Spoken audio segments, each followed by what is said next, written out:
Ce sont des regards qui interpellent. Ce sont des silhouettes emportées par le flot de la foule, des ombres égarées dans l'immensité de la ville. Comment pouvez-vous imaginer que des hommes, des femmes au 3e millénaire soient enchaînés à des arbres? Vous avez vu dans la ville de Cotonou des malades qui sont nus.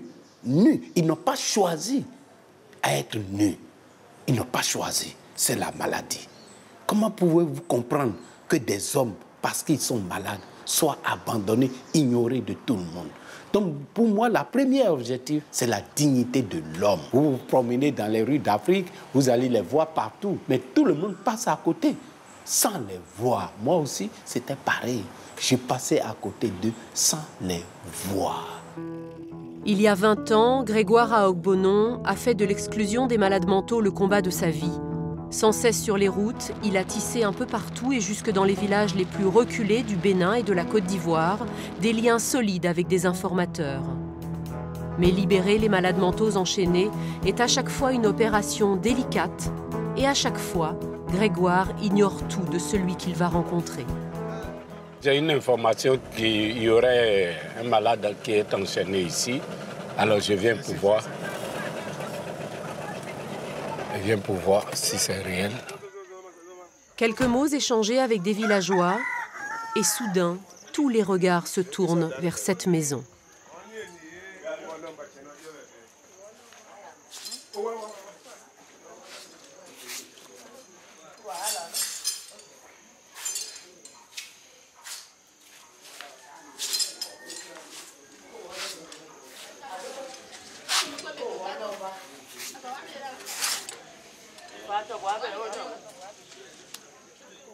Alors, comment tu vas, mon frère? Ça va bien. Comment tu t'appelles? Je m'appelle Julien. Le grand Julien. Moi, je m'appelle Grégoire. Grégoire quoi? Grégoire Aogbonon. Grégoire Aogbonon. Oui. D'accord. Et toi, Julien quoi? Julien Adjaï. Julien Adjaï. Oui. Ok. Et ça fait combien d'années tu es ici? Moi? Ça fait combien d'années tu portes cette chaîne? Ça là? Je ne sais pas. Ça fait longtemps. Ça fait longtemps. Julien a 25 ans. Laisse ta chemise.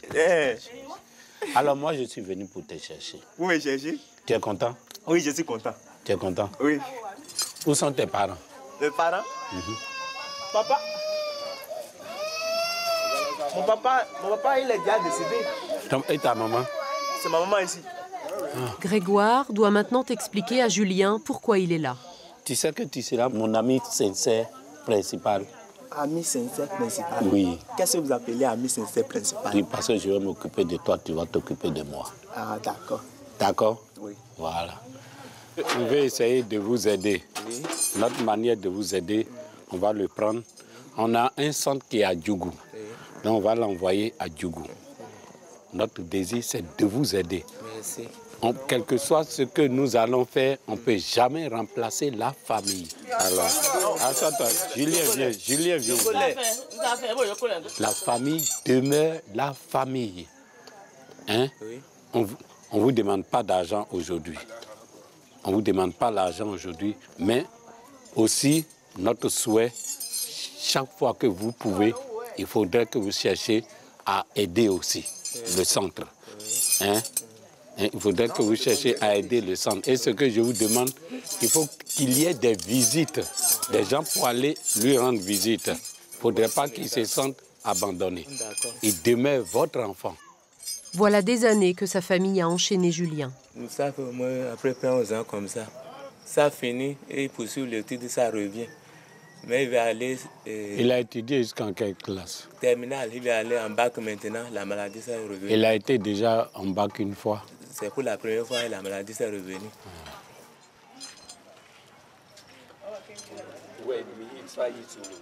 Ils m'ont dit que je suis un fou. Ils m'ont dit que je suis un fou, je suis simulé.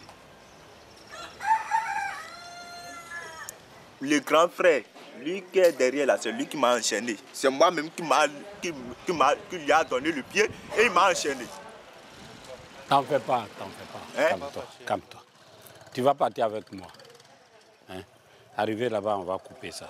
On va couper quoi? La chaîne. Qu'on aille ensemble, hein? Viens, on va partir. Je veux qu'on le déchaîne. Sans outils spéciaux, impossible pour l'instant de libérer Julien de ses chaînes. Comme à chaque fois, c'est vers le centre de soins qu'il a créé pour les malades que Grégoire se dirige maintenant avec son protégé. Ce sont des situations qu'on découvre chaque fois. On n'a pas un centre à côté ici pour permettre à toutes ces personnes d'avoir accès au traitement. Parce que quand ils n'ont pas accès au traitement, c'est le traitement qu'on les afflige. Ça ne peut être que la schizophrénie. Il était toujours premier en classe. 1987, je suis de 87. Oui. Doucement.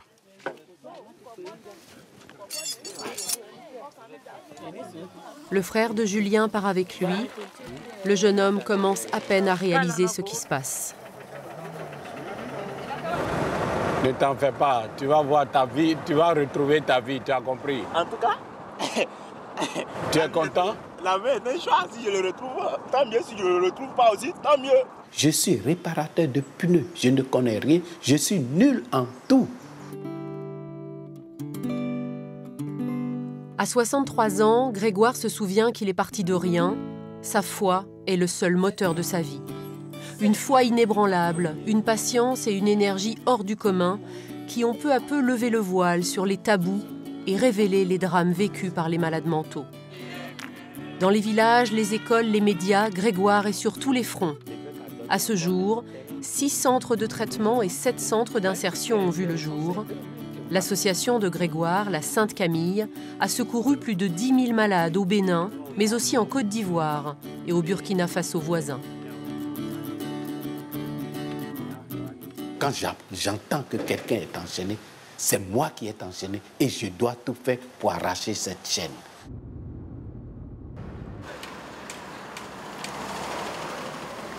Présentement, nous allons à Vrancourt, où se trouve le premier centre du Bénin, le centre d'accueil, aussi le centre de réinsertion. La venue de Grégoire au centre d'Avrancourt est toujours une fête. Mais c'est aussi l'occasion pour lui d'accueillir des médecins occidentaux, des psychiatres en particulier, comme la Canadienne Marie-Carmen Plante. C'est lors d'un reportage à la télévision en 2009 qu'elle a découvert le projet révolutionnaire initié par Grégoire. Ensemble, ils ont mis en place des échanges, des stages et un grand programme de recherche sur la maladie mentale.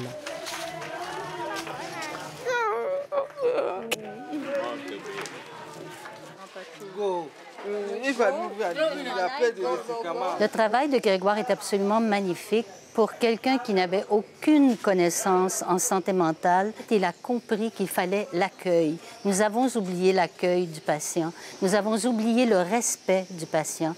Nous avons surtout oublié dans nos sociétés qu'il est d'abord et avant tout une personne et non pas une maladie. Ah non, ne dis pas ça. Non, c'est pas celui-là. Si tu m'appelles comme ça, attention, hein. Et il a aussi eu la notion qu'une personne, on ne fait pas que la traiter. On la réadapte et on la retourne dans sa communauté. Nadège est l'une des grandes réussites de Grégoire. La jeune femme souffrait autrefois de dépression et de surmenage. Aujourd'hui, elle est infirmière diplômée et un des piliers du centre. Toi, je vais te voir 2 minutes. Cette facilité qu'il a approché ces malades-là, c'est impressionnant. Tout ce qu'il dit, c'est vraiment touchant. Le petit Fouad a été abandonné il y a plusieurs années devant la porte d'entrée du centre.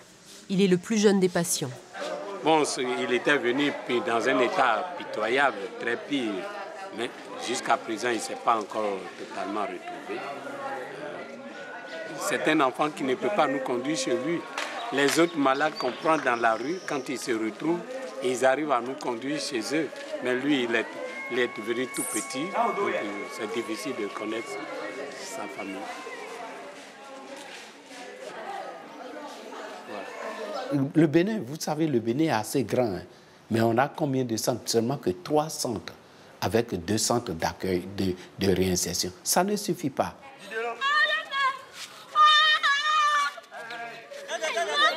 Des malades, beaucoup de jeunes, dont les crises sont impressionnantes.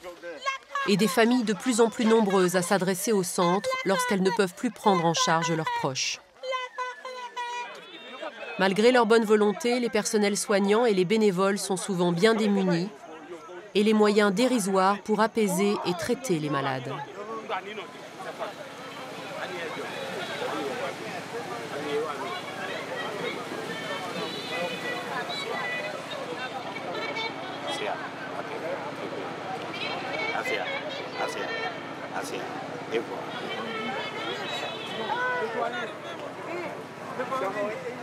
Dans beaucoup de nos pays d'Afrique, vous allez aller dans certains pays, il n'y a qu'un seul psychiatre. Il n'y a qu'un seul psychiatre. La famille fait quoi? Et les médicaments reviennent excessivement chers. Faute de mobilisation des pouvoirs publics, ce sont des dons privés qui financent l'achat de médicaments pour des centaines de patients en Afrique de l'Ouest. Mais la prise en charge de la maladie et pourquoi pas l'espoir de guérison imposent de suivre sérieusement les traitements. Il faut que le prix de traitement des malades mentaux soit accessible à tout le monde. Ça serait mieux, ça serait pas gagné. Parce que les produits sont très chers, ce qui fait qu'ils abandonnent le traitement et après c'est tout dans la rue, ils n'arrivent pas à s'en sortir, ils n'arrivent pas à guérir. Tant que mes collaborateurs n'arrivent pas à te faire confiance, moi, Grégoire, je ne peux pas te faire confiance. Didier, tu es ici. Toi-même, tu sais, quand tu laisses le traitement, ce qui t'arrive. Tu veux qu'on te traite de fou? Il faut prendre correctement tes médicaments. Sinon, les gens vont te traiter de fou. La folie fait peur en Afrique. Très, très peur. Très, très peur. Malheureusement. Et c'est cette peur qui fait la souffrance et l'abandon de ces malades. Notre lutte, c'est lutter pour faire tomber ce mur de peur qui fait peur à tout le monde. On a inclus en tête que la maladie mentale ne se guérit pas, que c'est dans les gens qui sont possédés. La famille fait quoi? On pense qu'ils sont possédés par le diable. On pense que c'est les sorciers, que c'est la sorcellerie. On a tous les mots pour les abandonner. Face aux traditions ancestrales et aux croyances, seule la professionnalisation des pratiques permettra à des centaines de parias d'être traités comme des malades. Le docteur Moïse Dossa est l'un des 15 psychiatres du Bénin. Il visite les patients d'Avrancou seulement une fois tous les 15 jours. Elle est venue comme ça. Et vous ne savez pas comment délier. Ils avaient envoyé la clé, il y a un cadenas. Oui. Mais la clé ne marche pas, donc on attend ici pour couper.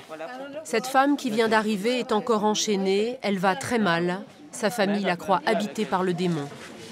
Au Bénin, on ne pourra pas nier la réalité de la sorcellerie. On ne pourra pas la nier. Cependant, il faut la limiter. S'il n'y a pas de la sorcellerie, toutes les fois où on veut voir de la sorcellerie, c'est là la difficulté. Alors, l'option aurait pu être, oui, on pense qu'il y a de la sorcellerie, qu'est-ce qu'on fait pour ça? On prie, on va chez le guérisseur traditionnel, mais en même temps, il y a des symptômes qui peuvent être traités médicalement. Donc, cette prise en charge multidimensionnelle aurait été la solution. Doucement, doucement.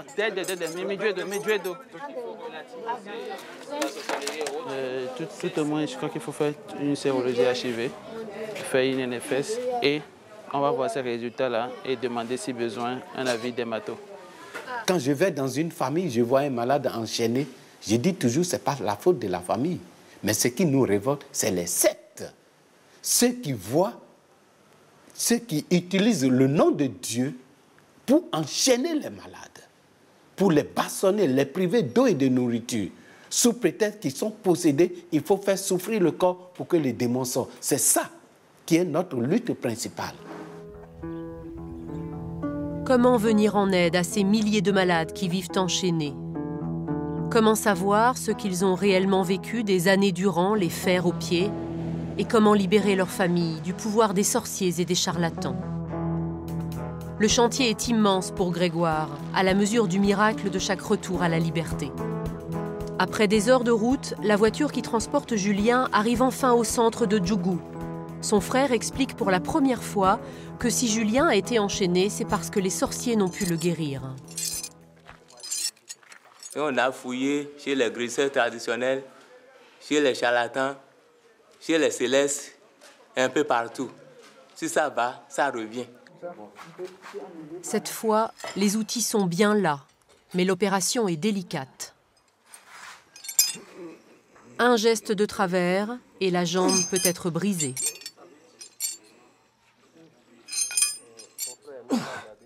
Julien peine encore à croire en sa liberté.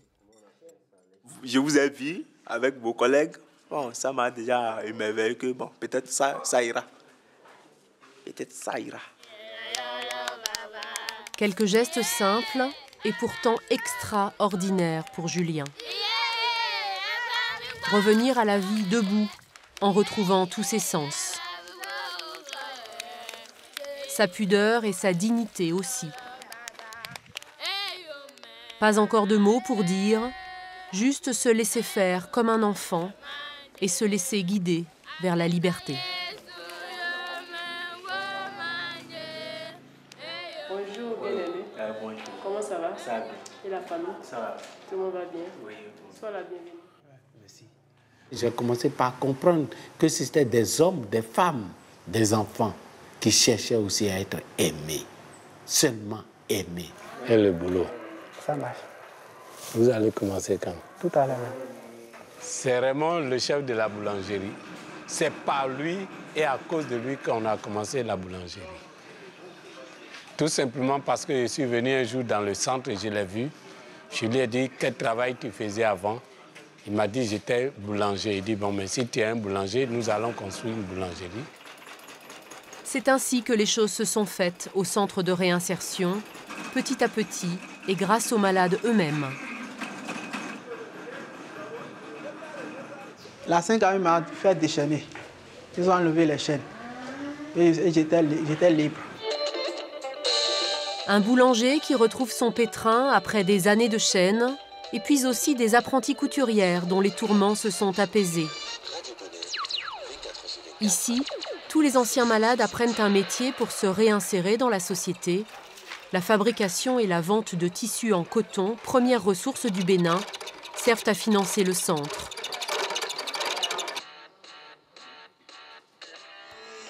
Calmés par les traitements et libérés de la peur, chacun retrouve les gestes du quotidien. Allez, bon travail. Ok.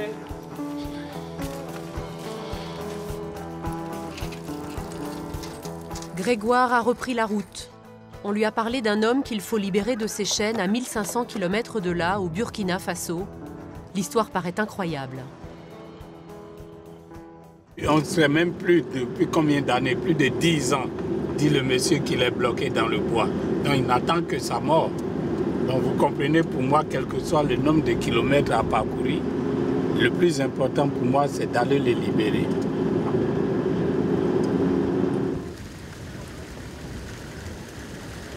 Nous arrivons enfin. Des villageois désignent cette petite cabane, un peu à l'écart.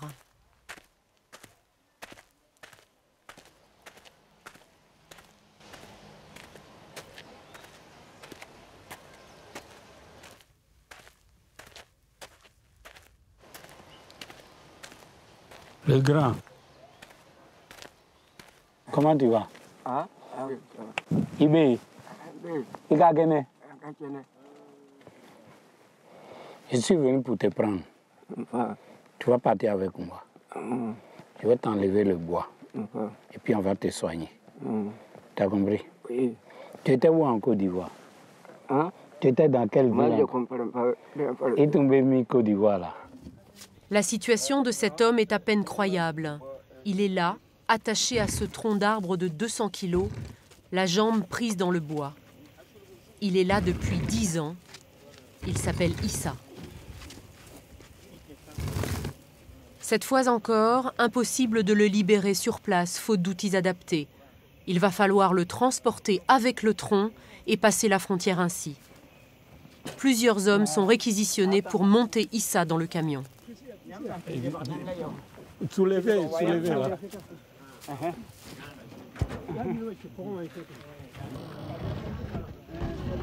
Attention à son pied. Hein.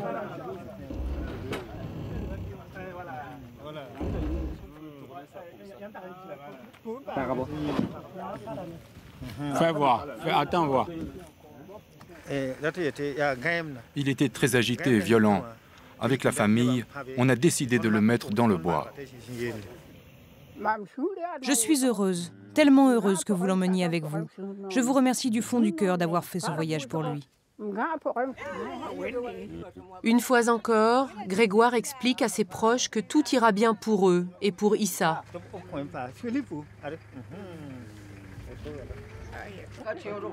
Un dernier geste, et Issa quitte le seul endroit qu'il ait jamais connu pour être emmené et soigné au Bénin.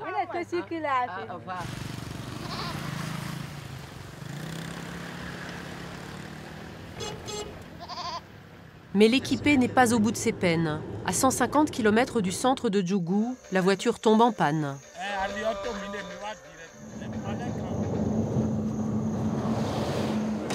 Il faut à nouveau déplacer l'enchaîné pour le transférer dans un autre véhicule. Cette fois, les hommes sont moins nombreux pour le porter. Si la manœuvre échoue, Issa peut être écrasé. Il s'accroche à Grégoire. Posez, posez.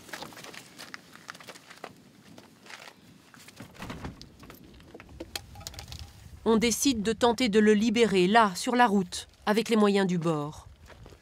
Et c'est Grégoire qui fait le dernier geste, le plus périlleux, celui qui peut briser la jambe.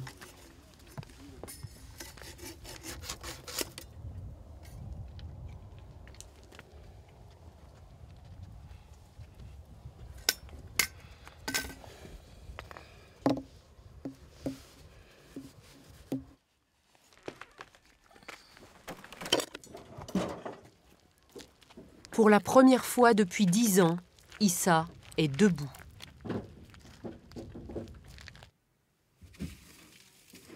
Durant toutes ces heures, il n'a pas dit un mot.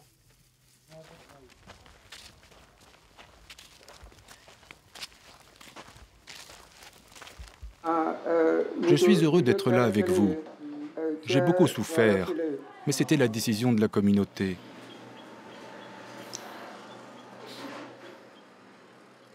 J'en veux pas à mon grand frère. C'était pas sa décision à lui. Ils avaient peur que je m'échappe, alors ils m'ont mis dans le bois. Je ne pense pas être malade. On ne le reconnaît pas, mais c'est bien le même homme, quelques minutes plus tard. Lavé et rasé. Une simple piqûre de calmant avant une nuit de repos. C'est demain que tout peut commencer pour Issa.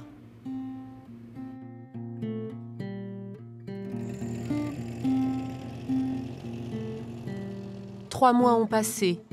Nous voulons retrouver Julien, savoir comment il va. Dernier voyage vers Djougou. Je n'arrive pas à sortir. Je n'arrive pas à me distraire. Je suis sur place pour toujours. Et mes amis se distraient. Je ne les vois pas la semaine souvent. Je n'arrive même pas à contempler les nuages. Pour la première fois, Julien parvient à raconter toutes ces années d'enchaîner. Sa liberté retrouvée lui donne des ailes. Je me souviens de beaucoup de choses. Je me souviens de la souffrance que j'ai endurée avec les chaînes.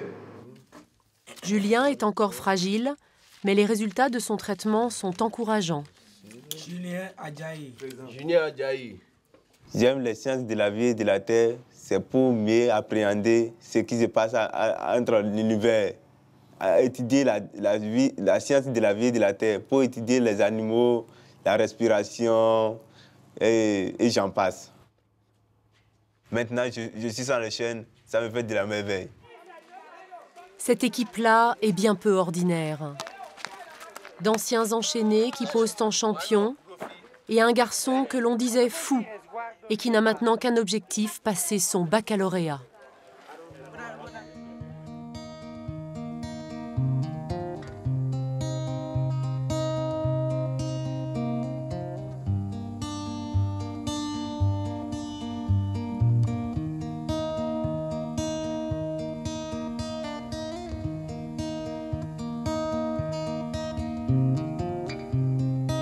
Tout croyant, que tu sois chrétien, que tu sois musulman, que tu sois n'importe qui croit en un homme, puisque toi aussi tu es un homme, tu dois tout faire désormais pour savoir que être heureux, c'est se tourner vers l'autre.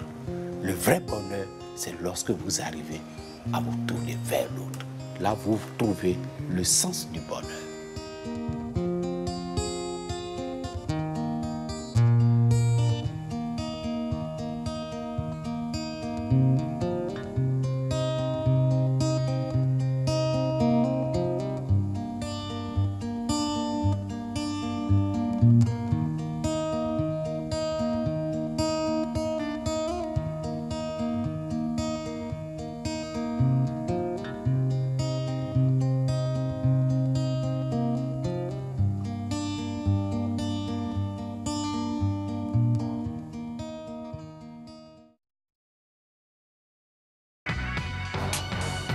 Alexis Duclos, bienvenue dans Investigation. Bonsoir.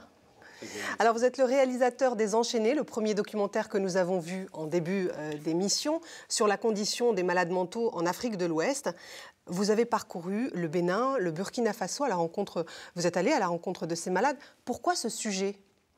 En réalité, j'ai rencontré Grégoire Augbono il y a 10 ans environ, à l'occasion d'un reportage photographique. J'avais eu à l'époque une information comme quoi les malades mentaux, ce qu'on appelle les fous, étaient enchaînés à des arbres, le pied dans le bois. Donc je me suis rendu en Côte d'Ivoire à l'époque, à Bouaké, à l'association Sainte-Camille. Et là, j'ai découvert une situation cauchemardesque avec des hommes, des femmes, jeunes souvent, enchaînés, le pied dans le bois, coincés à l'orée des villages, dans la brousse. Et puis j'ai découvert aussi et surtout un homme que je qualifie d'exceptionnel, Grégoire Augbono, qui, avec un courage, une détermination à toute épreuve, allait libérer ces enchaînés. J'ai eu l'envie de faire un documentaire pour essayer de comprendre, d'expliquer la situation de ces malades à travers l'expérience originale de Grégoire Augbono. Lui-même, en début de reportage, disait ces gens-là, moi-même, je ne les voyais pas. Et qu'est-ce qui a fait? Quel a été, disons, l'événement qui lui a fait prendre conscience? Mais Grégoire Augbono est habité par une foi chrétienne très forte. On le voit dans le film aussi un peu. Et c'est vrai qu'un jour, il s'est senti investi d'une mission presque biblique. Il s'est vu soi-même à travers les autres, et notamment ces fous nus qu'on voit marcher dans la ville. Et à partir de ce jour, il s'est juré, il me disait « je veux apporter ma pierre à l'édifice ». Et donc sa pierre à l'édifice, c'est de construire cette belle entreprise, cette magnifique entreprise, la Sainte-Camille, pour venir libérer ces personnes. Et ce qui est extraordinaire chez Grégoire, c'est qu'il a réussi, malgré un environnement économique très difficile, on a dit que le Bénin est très pauvre, malgré tous ces obstacles, il a réussi d'une part à aller libérer des chaînes ces malades, premier succès, ensuite aller soigner avec des médicaments, et troisièmement, aussi et surtout, de les réintégrer dans leur vie sociale en leur faisant apprendre un métier, un travail. On le voit dans le film, il y a des ateliers de couture, de coiffure, de travaux à la ferme. Donc il a redonné une dignité aux gens, une confiance. Et je crois que c'est ça la marque de Grégoire, c'est qu'il soigne la personne et non pas la maladie. Grégoire lui-même dit « Je ne jette pas la pierre aux familles puisque ces familles sont démunies, elles ne peuvent pas vraiment prendre en charge ces malades. Quelle est leur place après ces soins ?» Mais les familles, il faut comprendre, et Grégoire l'explique dans le film, les familles sont démunies parce qu'il n'y a pas de médecin, il n'y a pas de structure hospitalière, et il y a par contre des sorciers, des chamans, des tisanes magiques, et les gens n'ont pas d'argent. Donc effectivement, on ne peut pas en vouloir aux familles. On peut en vouloir éventuellement au gouvernement, qui ne fait peut-être pas assez d'efforts, et puis surtout aux sectes, aux marabouts, aux gens qui exploitent la misère des gens. Parce que la maladie mentale fait peur. Hein, socialement, la maladie mentale fait peur aux gens. Donc dès que les gens sont hors des normes, ils sont enchaînés, le pied dans le bois, certains jusqu'à leur mort. Alexis Duclos, vous avez bien entendu réalisé ce documentaire en exclusivité pour Investigation. Pourquoi les journalistes n'en parlent pas? C'est une très bonne question. À l'époque où j'ai fait le reportage photographique, je dois vous dire que les publications ont été minimalistes. Donc, vous savez, dès que ça touche à l'Afrique en général, et peut-être à la maladie mentale en particulier, les médias, les journaux ont peur d'en parler. Donc, pourtant, c'est une initiative très positive puisque c'est un Béninois, un Africain sur le continent africain qui apporte son aide. Oui, c'est très positif parce que Grégoire, il est parti de rien. Je veux dire, comme il explique, il était réparateur de pneus. Il n'est pas médecin, encore moins psychiatre. Et il va venir en aide à ces gens. Donc oui, c'est positif parce que non seulement il est guéri, mais il y réinsère socialement, ce qu'on ne fait pas dans les pays riches. Vous savez qu'au Bénin, il y a 15 psychiatres. En France, on est le 2e pays au monde où il y a plus de psychiatres. Il y en a 13 000. Il y en a 3 000 au Canada, il y en a 3 au Togo. Donc si vous voulez, cette histoire de malades mentaux, aussi terrible soit-elle, elle illustre le fossé gigantesque, indécent, entre les pays riches et les pays pauvres. Et le succès de Grégoire, je crois, c'est qu'il y a de moins en moins de personnes enchaînées. C'est ça qui est positif, parce que la formation circule dans les villages, dans les campagnes. Et donc les gens, on le voit dans le film, il y a une femme qui est amenée, elle a une chaîne au pied. Donc les gens aiment ça. L'information circule en dehors du Bénin, parce que Grégoire voyage, il donne des conférences, et il se fait aider au niveau économique, parce qu'il faut de l'argent, les médicaments coûtent cher. Je pense à l'association Partage Bretagne, qui a financé le centre de Djougou, au nord, où sont d'ailleurs soignés Julien et Issa. Et pour finir, est-ce qu'on a des chiffres sur les personnes qui ont pu guérir en sortant de ces centres? Plusieurs milliers ont réussi à être guéris. Comme je disais, les statistiques officielles n'existent pas, mais le succès est environ 60-70% de gens réintégrés, qui retrouvent un équilibre, une dignité, un goût de vivre. Alors bon, bien sûr, il y a des cas, malheureusement, qui sont plus difficiles, et là, ça prendra du temps.